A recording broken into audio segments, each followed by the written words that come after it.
Hello there, Bad Mike here, and welcome back to the channel. And today we're going to talk about kind of like a broad subject, which I haven't done a video about that in a while. But the idea of film cannot be boiled down into a science, or at least not completely. And when I say that, I mean the idea that you can't just simply boil down the production of a film to a checklist, then you go through the checklist and suddenly you have a movie. Um, and really, what brought this up is the idea that we've gotten information like we do on a lot of big AAA Hollywood budgeted films. We've got a lot of information about the production of Black Widow.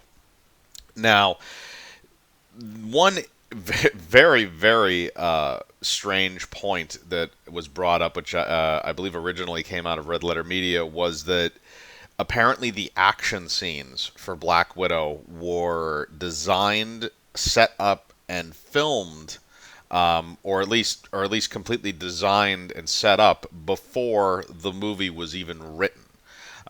Which means that they had to write the script around the action scenes. That is not proper. That it explains a lot about that movie. It explains a lot about the tonal shifts in that movie because the action scenes seem very much like they don't fit in with the rest of the film. And by that I mean they actually look kind of professionally done as opposed to a lot of the rest of the film, which looks very kind of mediocre and meh. And the other thing is that those scenes, those specific scenes, are choreographed very well, which is because Marvel has the people that they usually use come in and do the choreography for each of the movies. Now, looking at that initially, you would probably say like, okay, that's strange. But the other thing is that apparently this is common practice, and we don't know how long this has necessarily been going on. I think a lot of the earlier Marvel films did not have this. I would assume that it's mostly the later ones, especially when they started ramping up production on various films. So the problem then becomes is you have a system that is designed to churn out products. You have literally a conveyor belt that is designed to push these films out into theaters at a set date, at a set date, and then there's another one that's already in the pipeline waiting to come out. That's how they wanted to try and structure their system as more of a movie factory as opposed to a movie studio, and it does show. It's been showing more and more lately. And the other problem that they seem to be having is that they're hiring a lot. Other than a few specific cases, lately they've been hiring a lot of relatively unknown directors. And those are directors who are not used to dealing with budgets that are as large as these movies. And I know I've gone over this point before, but it still stands, is the idea of you shouldn't have somebody who's familiar with lower budgeted material and working with a lower budget and then suddenly give them, $200 million dollars and see what they can do with it. Because a lot of the times for new filmmakers, it's very overwhelming and they don't necessarily know where they should be putting the money. The other problem is that a lot of the people they're hiring are not familiar with fantasy or science fiction or that type of film. They're mostly used to making these, smaller indie movies or movies that are more closely based around reality and real life. And I think that's a problem because it doesn't. I don't have a problem with them getting opportunities to do more in different genres, but you shouldn't just immediately promote them to, okay, you're gonna be producing one of the top films in the genre when you've never done anything else. Or you're going to be directing one of the top films in the genre when you've never directed anything even close to it. I think that a work history in Hollywood is something that people should take into consideration when they're actually hiring people. But again, a lot of the people I think that have been being hired by Marvel lately are being hired more for their uh, political and social views as opposed to their actual talent. You could probably say that for Lucasfilm in some extent as well, but um, now we're moving into kind of the meat of this thing, which is the idea of, there were directors that were courted for Black Widow before the I believe it was Kate Sutherland or Sutherland. is the person that actually did direct it. But there were people that were before her, and apparently there were some of them that were not happy with the way that Marvel wanted to handle the production. They wanted to direct the film. They didn't want to direct the scenes that were set around the action scenes, because that's basically what it is. Because as far as we're aware, the action scenes were not directed by the director at all. They were directed almost completely by the fight choreographers, and those scenes were assumedly some of the first ones that were filmed, because those were the ones that were already all set and they already had a lot of the people attached to it. But it doesn't lend creatively if you don't have the action scenes flow organically in the film, because that's why Black Widow feels so disjointed when you go into those action scenes, because there's stuff that even should be set up for action scenes, and they don't do it because they wrote the script around existing scenes instead of putting them in organically. You look at a John Wick movie, for instance. John Wick movies, even though there's a million action scenes in those movies, it's almost like one long action scene half the time. Those action scenes are meant to be organic in the sense that, John Wick is going into the situation. You know kind of when that situation is probably going to go south and he's going to start doming people. But it flows organically with the story, as opposed to Black Widow, where at the beginning of it she's just driving in a car and gets blown the fuck up. Okay, we had to have this fight on the bridge, so how do we do that? All right, she's just driving in a car, she just escaped from someplace, and then she gets blown the fuck up. That's that it doesn't feel organic. It just feels like they put Taskmaster in there at various points to kind of screw with their day, and it doesn't really reflect very well on the storytelling in that movie. What little there is of it, but that's also something else that going forward is probably going to become a lot more apparent in these movies now that people are aware of it. They're going to be able to look and say, okay, that action scene feels a little weird compared to the rest of the movie. Or this feels kind of out of place, or why wasn't there an action scene here? Why was there one there? There's a lot you can kind of read out of that. But the other thing is I think the reason why they do it is because of that movie factory type of format that they've constructed in this release schedule for these Marvel movies, because it cuts down on production time. It inevitably will cut down on script writing time, even though you will get a script that is probably subpar to one that is simply created organically, or created traditionally, I guess is probably the better way to put it. But they don't want it's very obvious, and it's been very obvious for the last few years. They do not want originality. They make the same movie over and over again, and they simply, it's the same idea where it has the same humor, it has the same kind of outlook. The characters all talk the same. The scenes are predictable almost to a T, and a lot of the times they'll try and hammer things in there that make very little to no sense. That is the major problem, is that you don't have. You're put, even though the people that you're hiring may be creative, the process of making the movie itself has sucked the creativity out of it. It's not even the problem of the people you have working on the movie; it's the problem with the formatting that you're creating the movie in, because you've created a system that it is designed to weed out creativity and give people the same thing. Scorsese made a very big point about this, a few months ago, probably about 6 months ago, when he released a statement in a magazine. I actually did a video on that at the time. But the idea that, we've said it many, many times before, and I'm sorry I have to reiterate it, is the idea that Hollywood is creatively bankrupt. And this just kind of shows that it might not necessarily be at least for the Marvel films, it might not necessarily be the idea that they are creatively bankrupt, but they have developed a system that sucks the creativity out of films and filmmakers by removing creative control from them and putting it in the hands of the studio, which is a business. And I understand that again. There is a balance in Hollywood between business and creativity. There's always been a balance, but the difference is that balance used to be a lot more even. It used to be a lot closer to 50-50. Especially back in the 70s and 80s when studios let a lot of filmmakers and stuff do a bunch of random things, and some of it sucked, but a lot of it worked, and that's where we get a lot of the franchises that they're trying to revive now.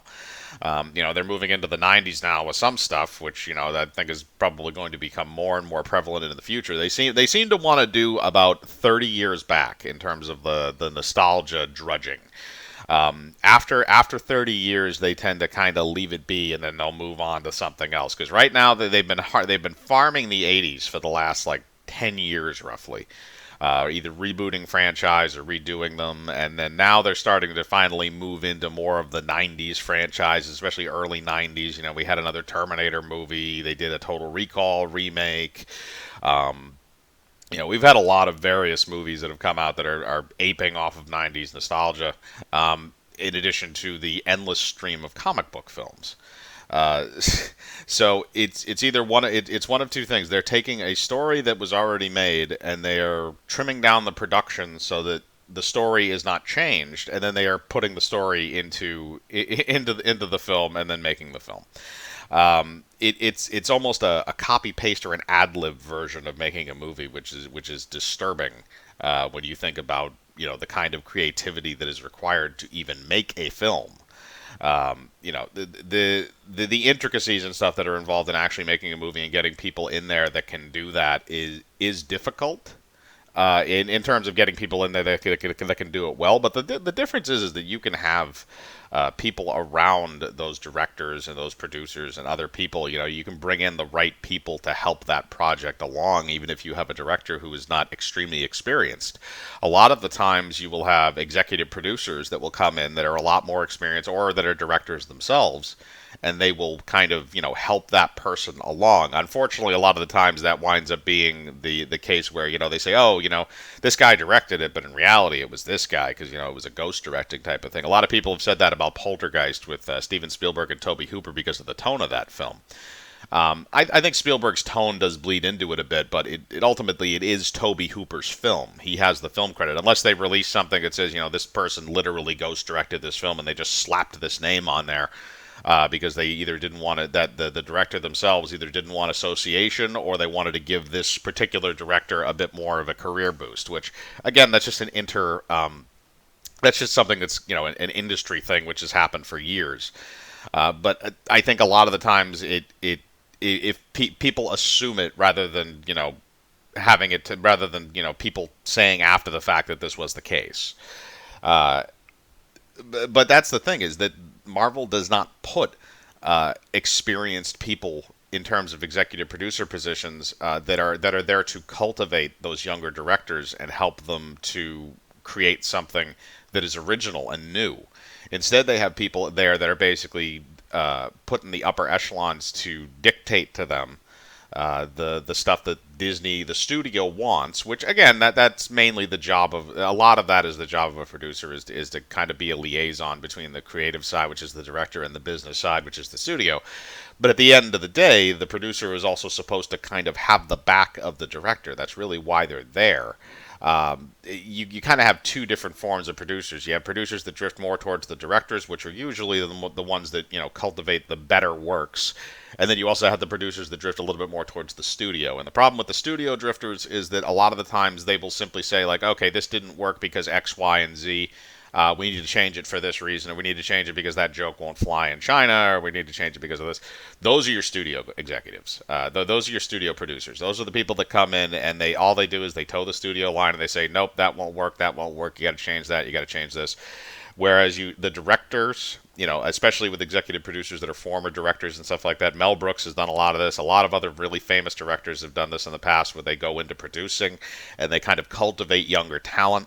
And when you have directors as executive producers, they understand.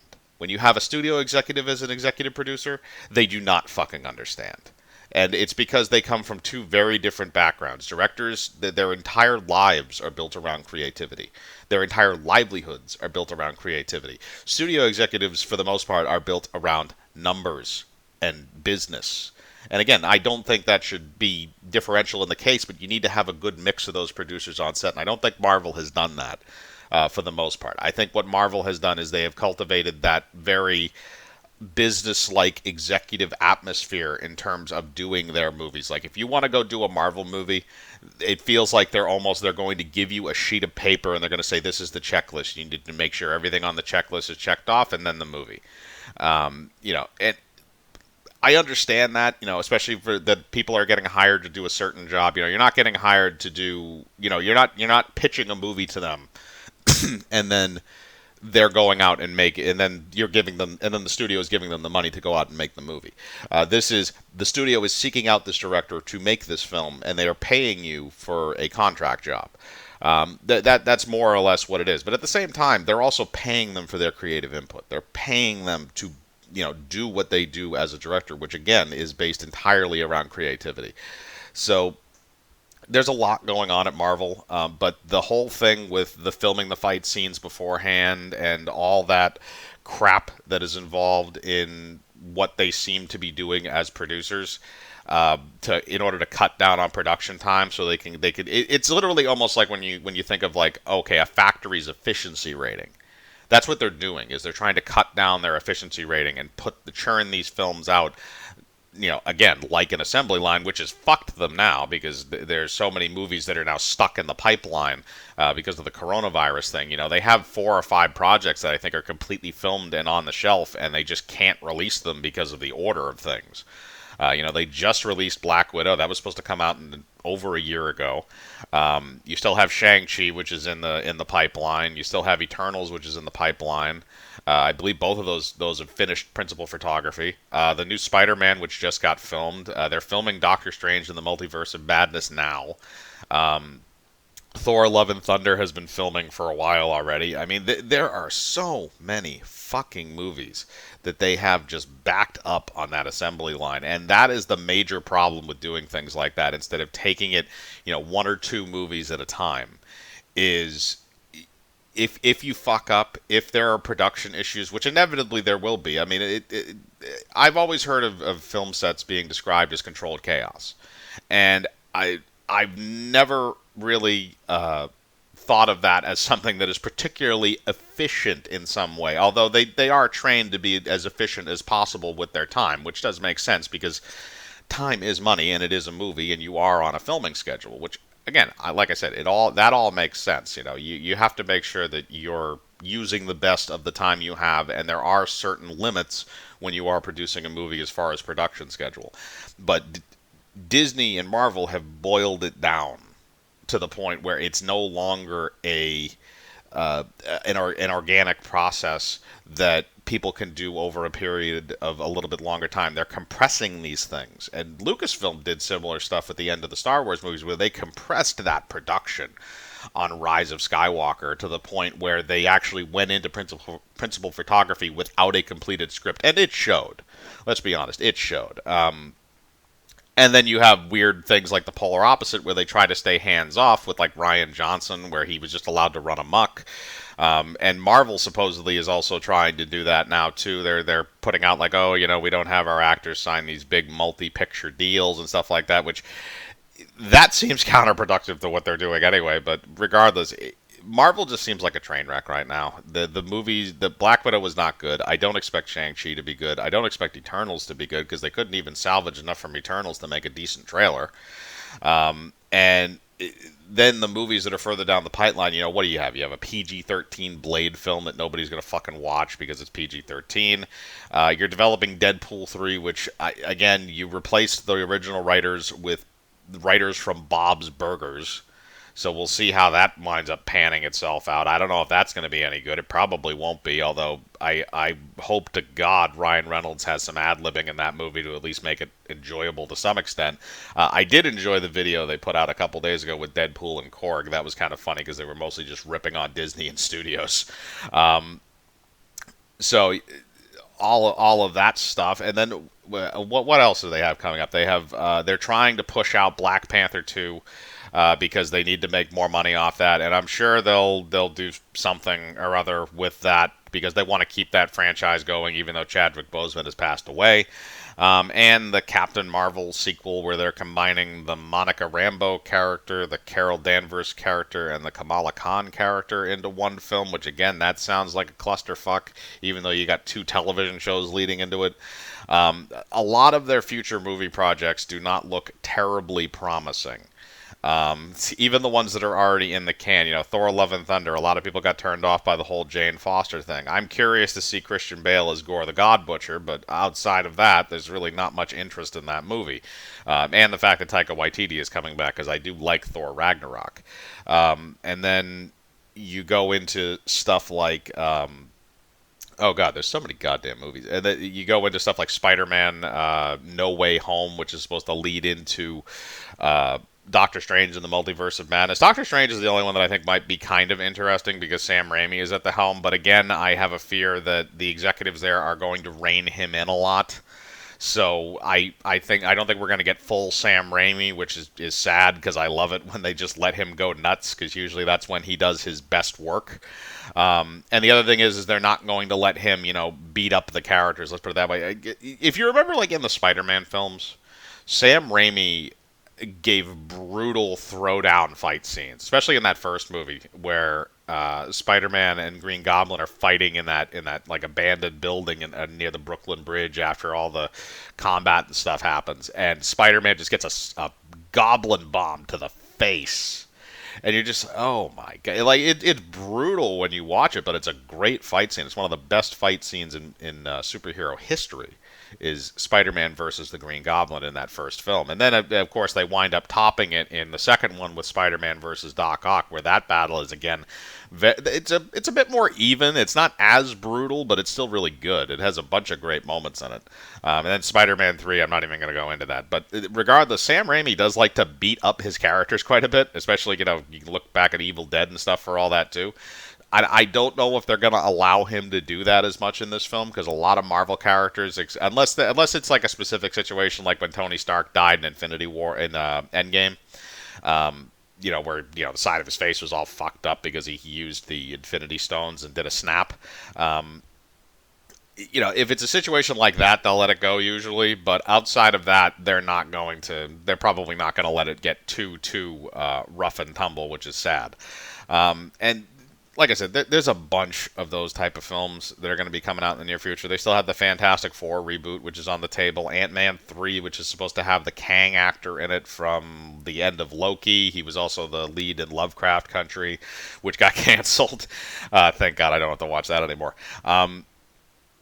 But they have a whole bunch of projects that are on the table, but now that we kind of see a little bit behind the curtain with all like the mechanical aspects of what they're trying to do, I don't have much faith in a lot of the stuff going forward, because it's just going to be devoid of creativity and it's going to be the same thing over and over again. But I've dragged this on way too long. I want to know what you think. This is kind of a broad subject type of thing, but what do you think about the way that they seem to conduct themselves as far as a production standpoint? Do you agree with it? Do you not? Do you understand it? Do you not? Which method do you think is better? Which, I mean, I don't think that's too much of a question, but I want to know what you guys think. Put your thoughts in the comments below. As usual, I like to read them. Hit the bell for notifications, hit the like button, subscribe, and remember, I live my life free of compromise. Do you?